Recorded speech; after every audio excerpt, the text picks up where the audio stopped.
Well, everyone, you reap what you sow, and today's story has been a long time coming. The 1st of February 2025 was actually Bioware's 30th anniversary, and, EA celebrated with layoffs and redeployments.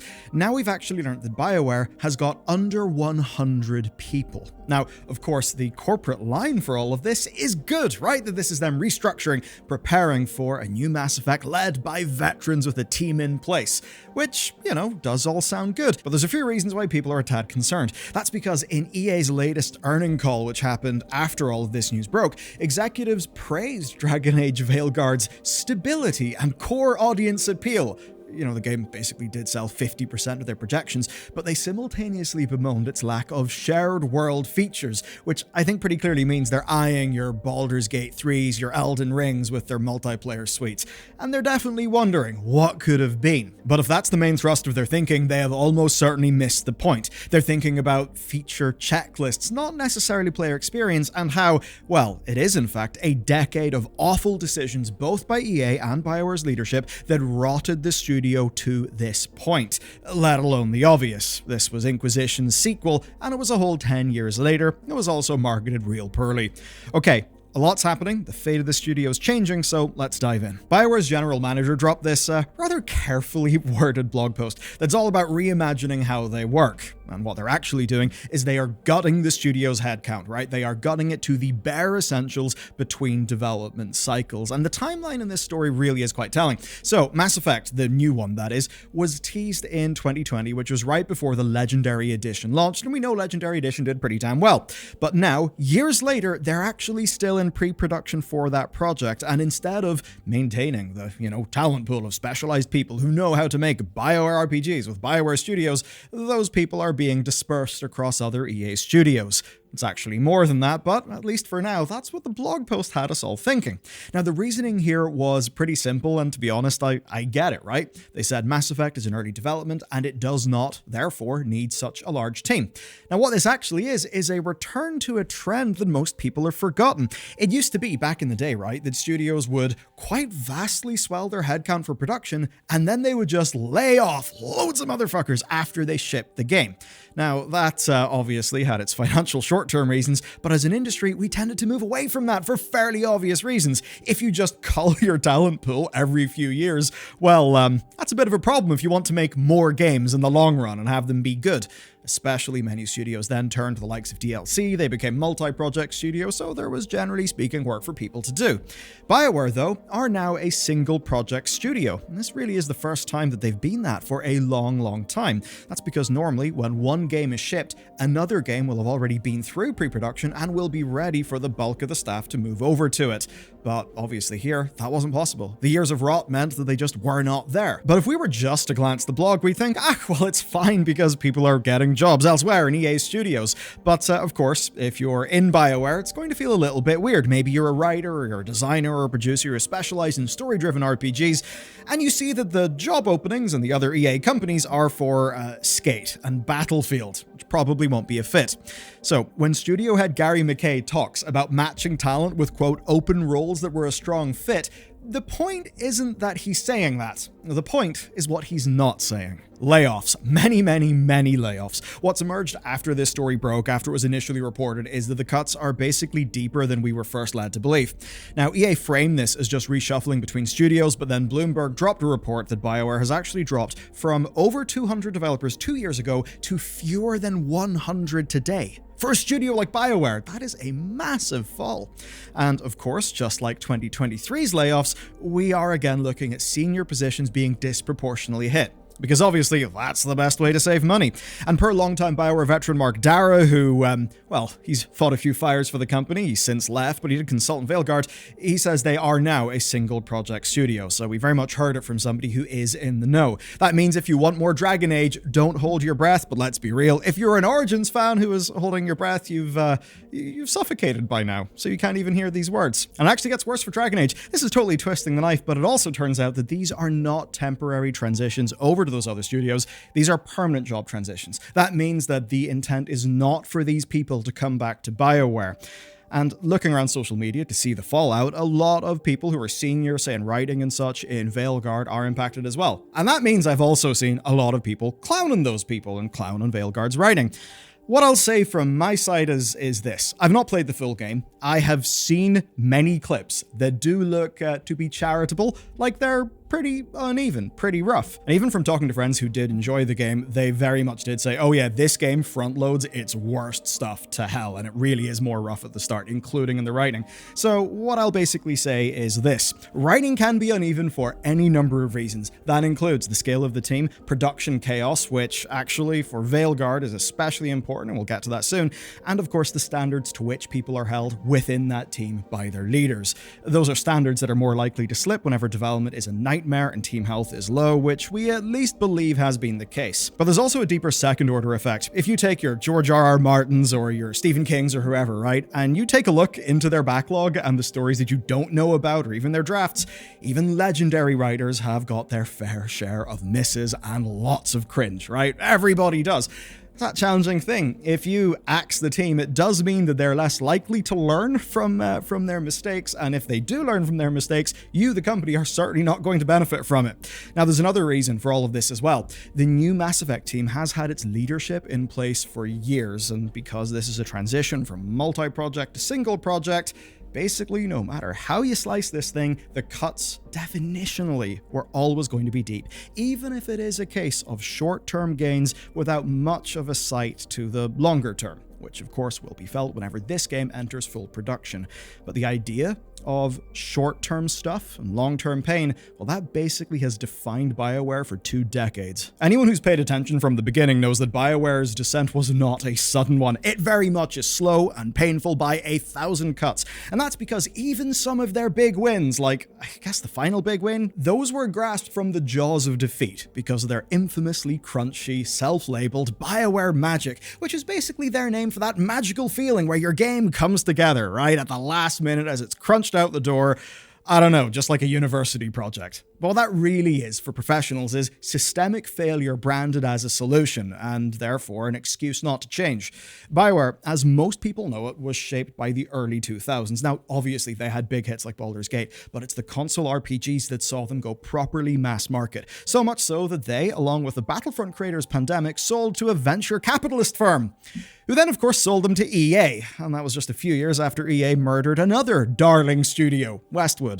Yeah, it was really a time for EA. But anyway, by 2009, Bioware's success was so great, they were so important, that the co-founder, Ray Mizuka, was actually given oversight of EA's entire RPG and MMO division. But beneath the surface, the cracks were absolutely forming during that time. So your time span from 2007 to 2012 is kind of insane. During that, they pumped out yearly games, including an entire bloody MMO, which is a lot. Now, players started to see the cracks, right? Be that your Mass Effect 3s, but where it was really clear was Inquisition. For a lot of people, absolutely great game, but we started to hear about the engine troubles, and it was the definition of victory from the jaws of defeat. But here's the thing. Inquisition sold really well, so much so that it masked over their problems, and that teed them up for, I think, what's got to be one of the most unmitigated disaster decades of any major game studio. As an example, Mass Effect Andromeda spent 5 years in development, but the game that you and I got was basically cobbled together over the final 18 months. That was a process that also, by the way, brought down the Montreal studio. Before that, they were support. I believe they did a hell of a lot of work on the Mass Effect 3 multiplayer, which was actually shockingly fun. And hey, Andromeda's combat was actually real good. But of course, it kind of gave them something they couldn't really ship, and it was a complete shit show. Of course, that B team or support team took that project so that the main Edmonton studio could go and work in Anthem. Anthem was a 7-year development nightmare. It was one that was so bad that by 2017, the only shippable element that they had was flying. They had basically just pissed away years, and in both games we saw the same pattern lead up to release. There's leadership changes around 2 years before the release date, and basically a development reset so they could cobble together what they've got into at least something that could be shipped. Those are both games that were abandoned shortly after launch. And here's the funny thing. Veilguard is a game that was propped up as not being one of those two, right? That it was this new Bioware. But Veilguard was basically the same. We see the same goddamn pattern, right? A director appointed 2 years before release to salvage whatever the hell they've got from that whole development span, which was 10 years. That's insane. To salvage it all into something that could be shipped. And hey, you know what? It's probably impressive if they shipped what they did, given how much of a disaster that whole situation and their other games had been. But at what cost? Well, obviously, for all of this, reputation, sales, and team. I say team because imagine that you shipped Mass Effect 2 or Dragon Age Inquisition or just any of their games that were real well regarded, and then you found yourself stuck in a decade quagmire. Maybe you're 5 years into that quagmire. What are you going to do? Are you going to leverage your experience and your credits to find a new job? I know that I certainly would.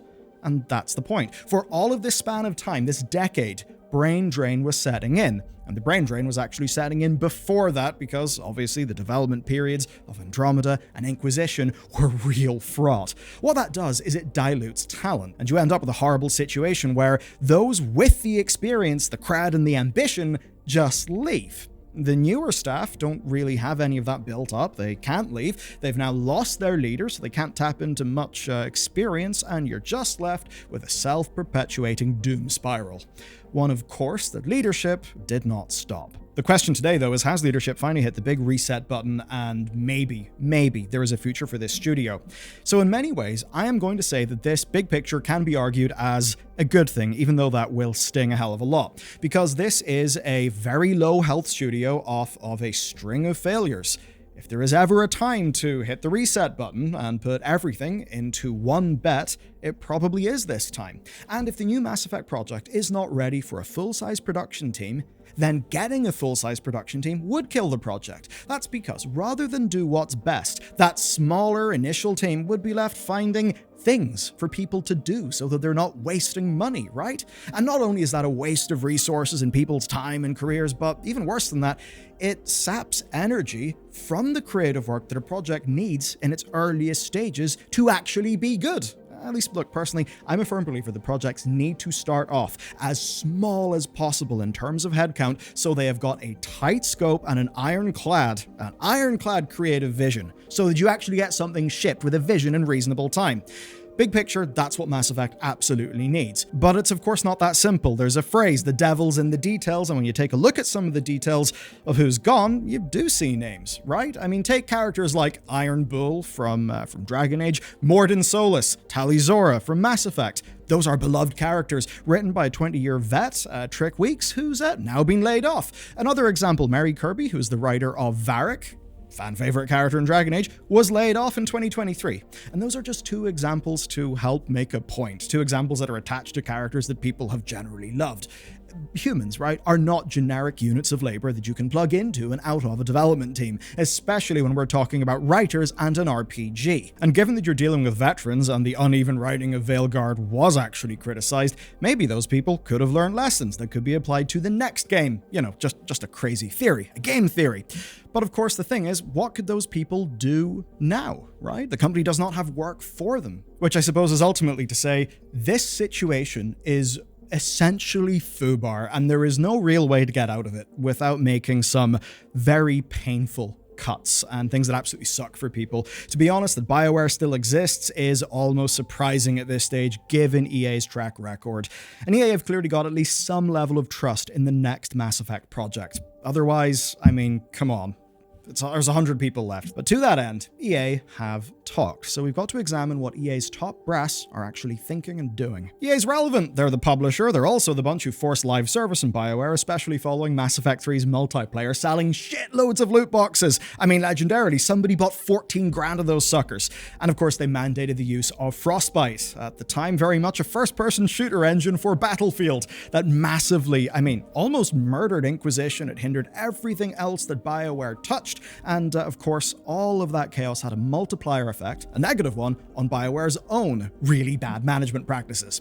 So what I'd love to say to you here is that the games market has proven, right, that single-player games absolutely can work. You can talk about EA's Jedi games, you can talk about Tsushima, right, Spider-Man, but there are also examples of single-player games not doing massively well. But that's where EA maybe or maybe not rains our parade with their earnings call, because in that earnings call, Andrew Wilson said that basically, there was no shared world elements. Now, what is a shared world element? Because whenever I hear that, I might think about Elden Ring. It's got plenty of multiplayer shared world elements. That's cool. Maybe co-op like Baldur's Gate. But shared world elements, that could mean live service. A lot of people online certainly are taking it to mean live service. Realistically, though, I don't think that it would be. I don't think that we're going to get a, Mass Effect live service loot shooter with lots of season passes like a Destiny. I don't think that's going to happen, but I think they want something so there can be a little bit more of a word-of-mouth spread because there's maybe co-op like Baldur's Gate has. Of course, they'd probably miss the nuance that co-op really does work with Baldur's Gate 3 because it's a D&D implementation. I'd bet that nuance would be lost on Mr. Wilson. Anyhow, let's say, right, the Mass Effect enters production late 2024, and it has a 4-year development cycle for a total of 8 years for the entire project. Well, that would be a late 2028 release, and funnily enough, that lines up with the Amazon TV show, because yes, there is an Amazon Mass Effect happening. Completely forgot about that. As for Dragon Age, well, even if Bioware was to revisit Dragon Age, you are looking at least a decade, right? Provided EA doesn't hand the IP off to another studio. Which, to be honest, if they want to keep Dragon Age as an asset, they probably should. Because look, as much as Inquisition sold well, if Dragon Age is what happens after this Mass Effect project, it would probably only come out perhaps the year 2034.